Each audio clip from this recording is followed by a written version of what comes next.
Si querés empezar, Dale, ahí ya está yo grabando. ahora Con- continúo con la presentación esta que después le voy a subir.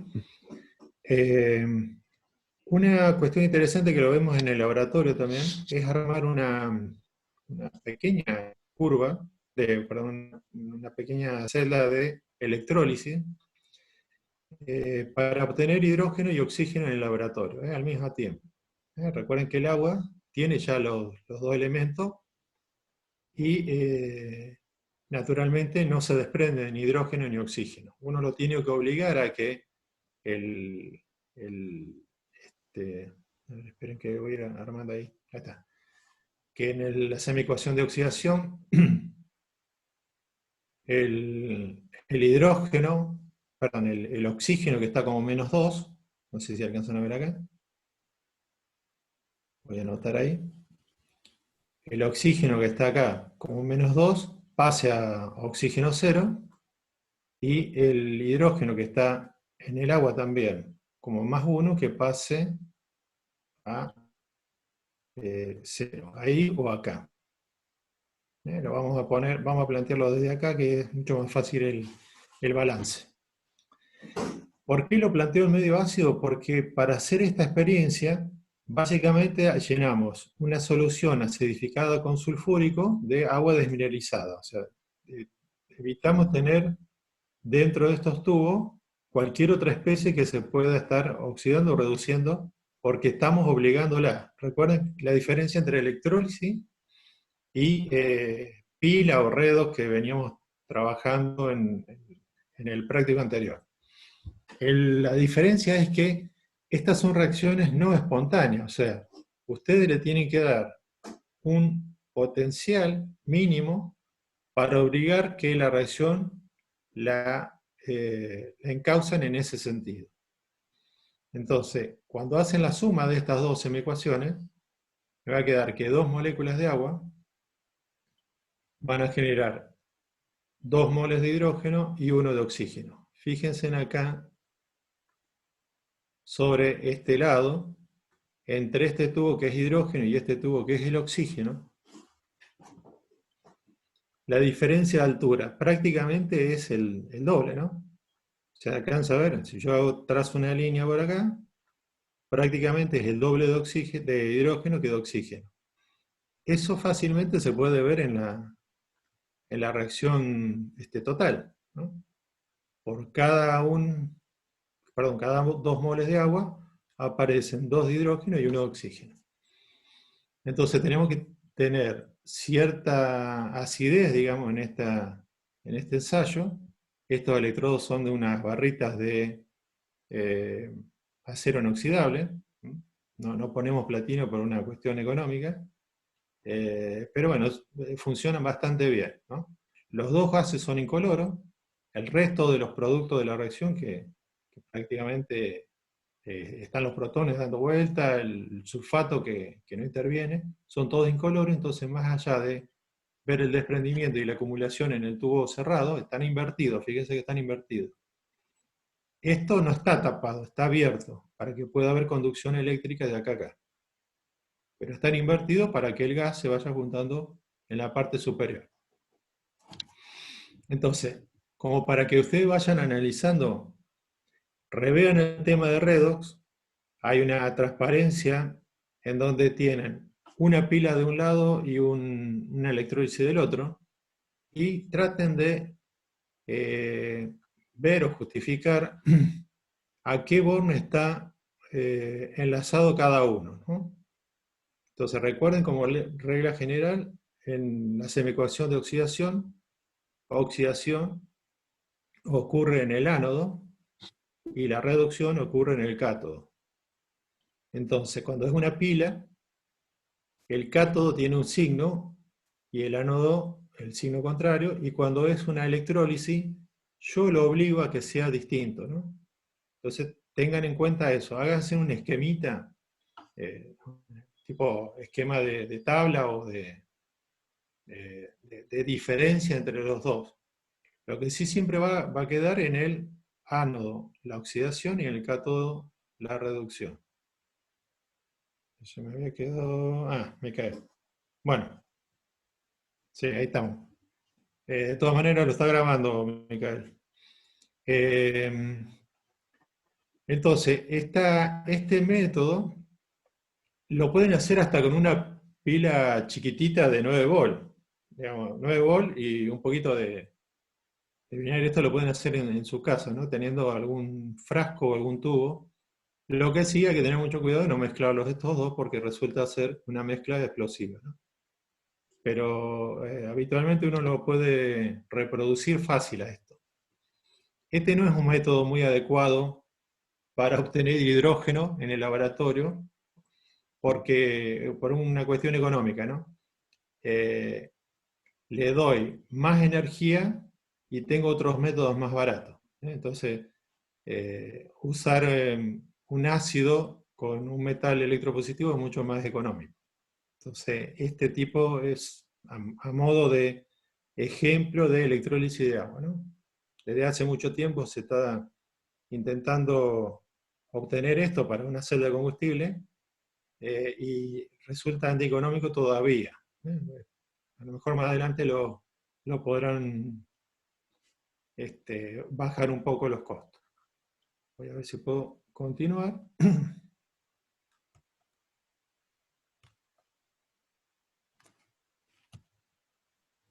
A ver, no. A ver si... Ahí está. Uy, me quedan... Bueno, y entonces la última cuestión, que es el método industrial, que están de la mano con la obtención de cloro y de sodio, o hidróxido de sodio, como lo comentaba hace un rato Sebastián. En el laboratorio tenemos ese esquema que está en la guía de trabajo práctico. Una adaptación que se llama adaptación al método de diafragma para electrólisis de cloruro de sodio. Fíjese que la solución está saturada, o sea, tiene por cada litro de agua 36 gramos de cloruro de sodio. Se trabaja lo más concentrado posible. Ese esquema lo tienen ustedes, lo tengo acá al costadito, repasamos un poquito.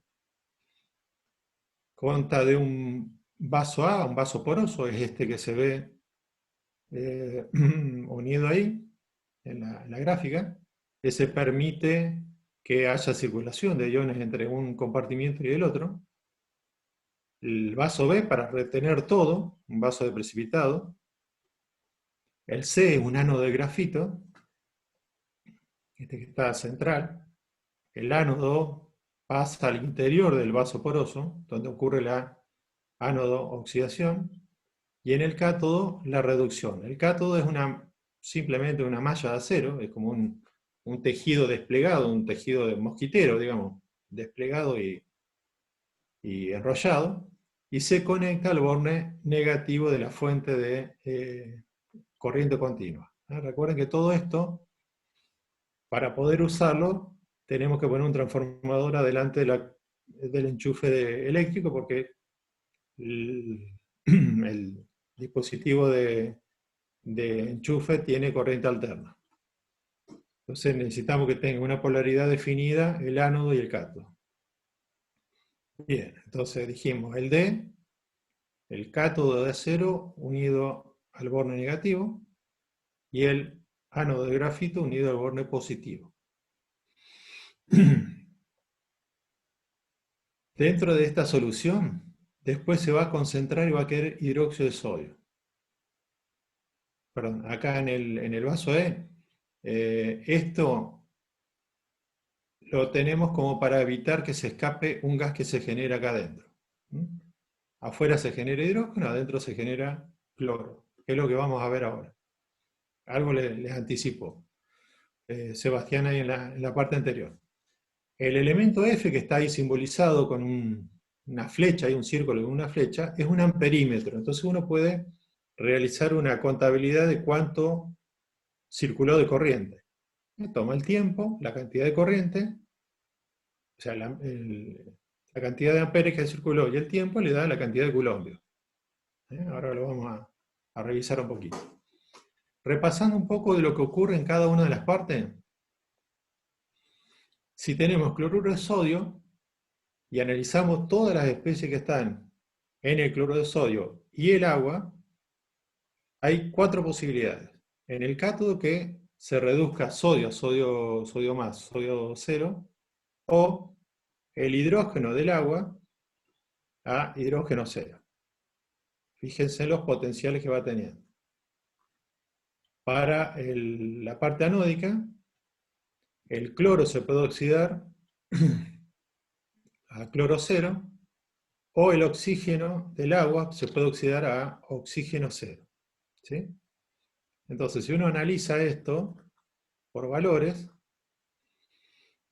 va combinando el 1 con el 2, el 1 con el 4, ¿sí? Después el 3 con el 2, el 3 con el 4, 1 y 1. Uno del cátodo con uno del ánodo. El otro del cátodo con el otro del ánodo, y así. Uno podría ver que la menor energía que se podría suministrar es esta que dice 1,23. Fíjense que no son espontáneas, evidentemente. Le tengo que aumentar al menos 1,23 para que en principio la reacción 3 y la ecuación 3 y 4 ocurra.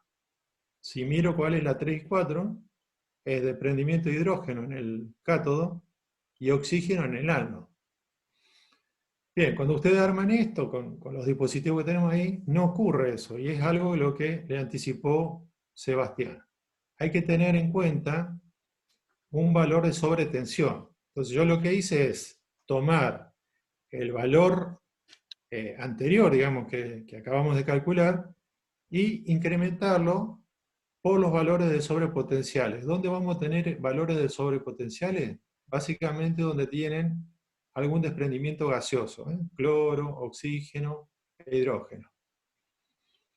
Entonces, como dato curioso, en el 2 hay un sobrepotencial de 0,2 volt para el cloro, pero es mucho más alto el del oxígeno, es 0,6 volt. Entonces, eso hace que se invierta un poco las posibilidades del D al C.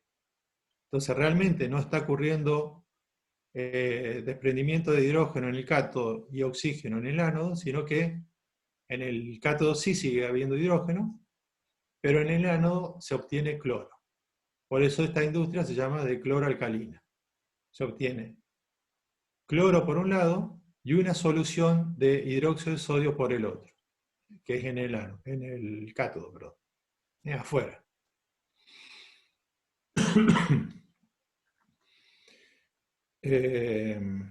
Bueno, estos valores los tienen bastante colocados. Está el resumen, digamos, lo que aparece en guía. Tenemos, por un lado, el desprendimiento de hidrógeno gaseoso en la malla metálica esa, hidróxido de sodio, y en el vaso poroso, cloro. Por eso tenemos que colocar en un quitasato una solución de hidróxido de sodio bastante concentrada para que este cloro no salga a la atmósfera, porque es un gas bastante tóxico. Entonces, una experiencia adicional que uno puede hacer bastante rápido, esto se hace en la industria, se hace para ver el rendimiento, es tomar parte de ese hidróxido de sodio que está en el cátodo y titularlo con un ácido valorado. Ustedes en química general seguramente ya vieron titulaciones ácido-base. En el transcurso de esta materia vamos a ver varios casos en donde vamos a recurrir a ese tipo de titulación: ácido, base, hidróxido de sodio, clorhídrico, básicamente siempre son las mismas, previamente valorado o no. En definitiva tendría que estar valorado, tendríamos que conocer bien la concentración del ácido, y podríamos mantener una especie de conteo de cuánto hidróxido de sodio apareció, porque recuerden que al principio no había nada. ¿Sí? Al principio es cloruro de sodio y agua, o sea, ahí el pH es 7. Ni el sodio ni el cloruro me aporta ninguna variación de pH. A medida que va pasando el tiempo y esto va reaccionando, lo voy obligando, fíjense que dice fuerza electromotriz, lo voy obligando a que esto ocurra, me va apareciendo en el cátodo hidróxido de sodio. Entonces, le dejo unos datos sacados de alguna titulación, digamos, de cursos anteriores, y recurrimos a un pequeño conteo de cuál es la concentración real que hay al finalizar esa electrólisis. El dato que se utilizó fue, inclusive fíjese que durante un trabajo práctico normal, presencial, esto da a una hora, otra vez pasó, ahí está, lo voy a anotar ahí, durante una hora,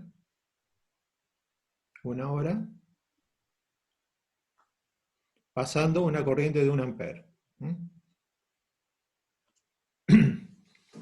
Entonces, aún en cuestiones presenciales, o sea, en prácticos presenciales, esto demora un montón.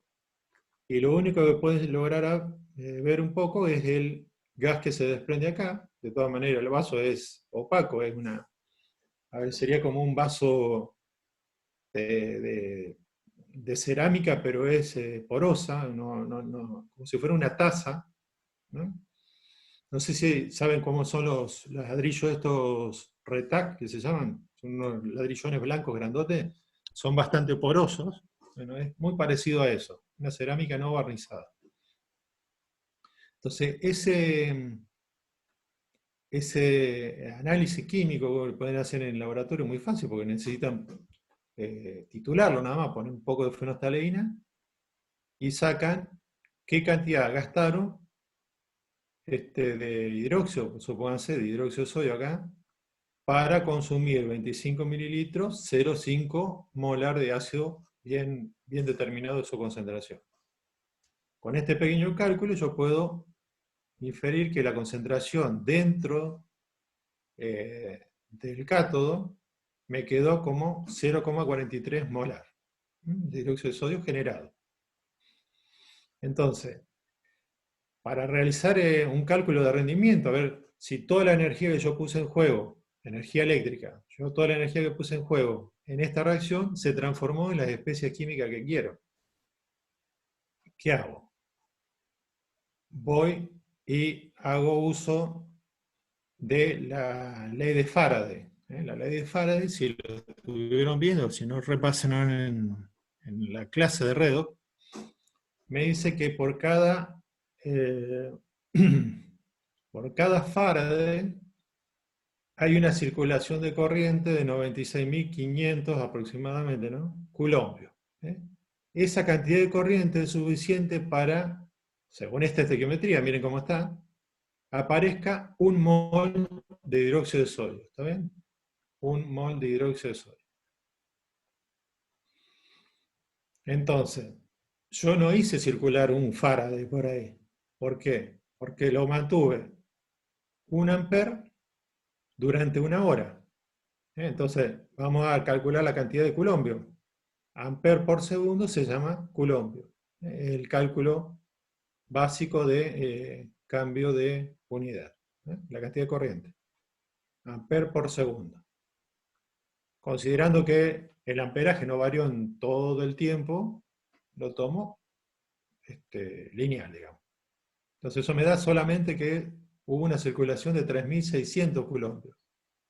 Haciendo una simple regla de 3,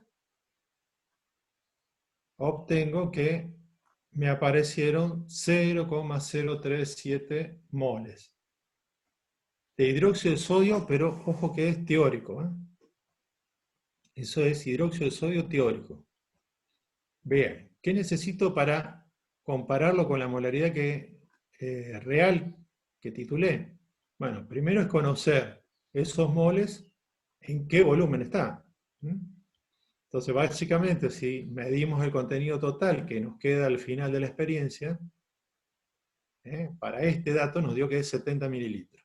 Bueno, y hacemos una regla de 3, en donde decimos que estos 0,0373 moles están en 70 mililitros, en 1000 mililitros lo paso a molaridad. Y ahí obtengo un valor teórico.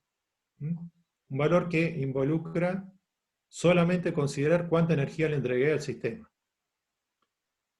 Para hacer un rendimiento, a ver si lo alcanzan a ver, esperen que yo tengo que sacarme de acá, un rendimiento porcentual, bueno, considero lo real sobre lo teórico por 100. Es un valor bastante simple de analizar. Lo real es 0,43 porque lo titulé. Lo teórico, a partir de la ley de Faraday, o la ecuación de Faraday, 0,53 molar, lo multiplico por 100 y me da un rendimiento de 81,1% de rendimiento de la cuba. Esto me da un poco de idea de qué pasó con el resto. ¿El resto a dónde fue a parar? Y bueno, el resto se tuvo que consumir para movilizar especies, digamos, ese sobrepotencial extra que yo tengo que entregarle para que se desprenda cloro, etcétera, etcétera. Entonces, siempre estos métodos son métodos bastante caros. En la industria, este tipo de fábricas se colocan cerca de una fuente barata de energía, ¿no? Cerca de una central hidroeléctrica o alguna otra que tenga disponible mucha corriente eléctrica. Entonces, esto como para que le quede un cálculo adicional. Esto se puede hacer tranquilamente, lo pueden hacer desde un laboratorio de control para estas experiencias, para estas industrias, o en su laboratorio con una simple titulación y hacen un par de cálculos y pueden sacar un rendimiento bastante fácil de hacer y de resolver. No sé cómo andamos de tiempo, yo voy a dejar de compartir. Estamos bien, todavía no aviso nada. Todavía, falta poquito. Bueno, entonces, básicamente, a ver, que hay unos. Yo cuando estoy en presentación, está. No veo los chats, ahora los alcanzo a ver. Entonces, revisen, yo ahora a la tarde, dentro de un rato, dentro de una hora por ahí, le subo, le corrijo a este PowerPoint porque vi unos errores de fórmulas y de nombres ahí. Se los subo para que lo tengan más a mano y pueden hacer el informe, pero recuerden, solamente la parte de hidrógeno. La parte de hidrógeno. La parte de oxígeno la vamos a ver más adelante cuando lleguemos al grupo 16. Y la última experiencia, que es la que por ahí todos esperan, que es la mezcla detonante, le voy a tratar de pasarle un videito de 3 segundos de un alumno de otro cuatrimestre, donde se alcanza a escuchar la pequeña explosión. Es bastante controlada, pero porque la manera que generamos hidrógeno, que es sin, con ácido clorhídrico, es bastante poca, digamos, no hay mucha cantidad de hidrógeno que se genera, y establecemos una cierta relación de aire para que cuando se acerca la llama de un mecherito encendido, se produzca esa reacción hidrógeno-oxígeno que da agua. Que con la temperatura que levanta eso, termina dando un agua-gas. Entonces, esa disipación de calor no ocurre de una manera tan fácil, porque es una reacción bastante rápida y violenta, entonces produce un pequeño estruendo. Eso es lo que se define como explosión térmica, ¿no?